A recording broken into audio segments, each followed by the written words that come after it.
என்கிட்ட சொல்றாங்க ஒரு சில பேர், உங்ககிட்ட சீனியர்ஸ் இல்ல, நீங்க எப்படி ஆட்சி அமைப்பீங்க, அட்மினிஸ்ட்ரேஷன் பண்ணுவீங்கன்னு. யாருங்க சீனியர்? மக்களை பார்த்து ஓசினி ஏளனம் செய்த பொன்முடி சீனியரா? 1000 ரூபாய் திட்டத்தை கொச்சையாக பேசிய துரைமுருகன் சீனியரா? சென்னை மாநகராட்சியை அட்டூழியம் செய்து அழித்துக் கொண்டிருக்கும் சேகர்பாபு சீனியரா? இல்லை மதுரையில் பத்திரப்பதிவில் அனைத்தையும் தமிழகம் முழுவதும் பத்திரப்பதிவு ஊழலை செய்து கொண்டிருக்கும் மூர்த்தி சீனியரா? இவர்கள் எல்லாம் 30 ஆண்டுகள் 40 ஆண்டுகள் இந்த தமிழகத்தை கொள்ளையடித்தது போதாதா?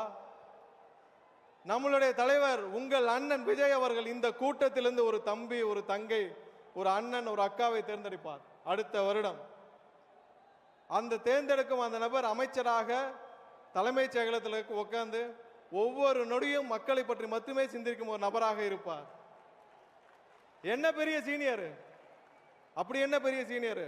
ஒருத்தருக்கும் இங்க இருக்கிற துறையை பத்தி எதுவுமே தெரியாது. ஆனால் நம் தலைவர் அண்ணன் விஜய் அவர்கள் தேர்ந்தெடுக்கும் இங்க இருக்கிற ஒரு தம்பி, தங்கை, அண்ணன், அக்கா அவர்கள் 3 வாரத்தில் அந்த துறையை பற்றி தெரிந்து கொள்வார்.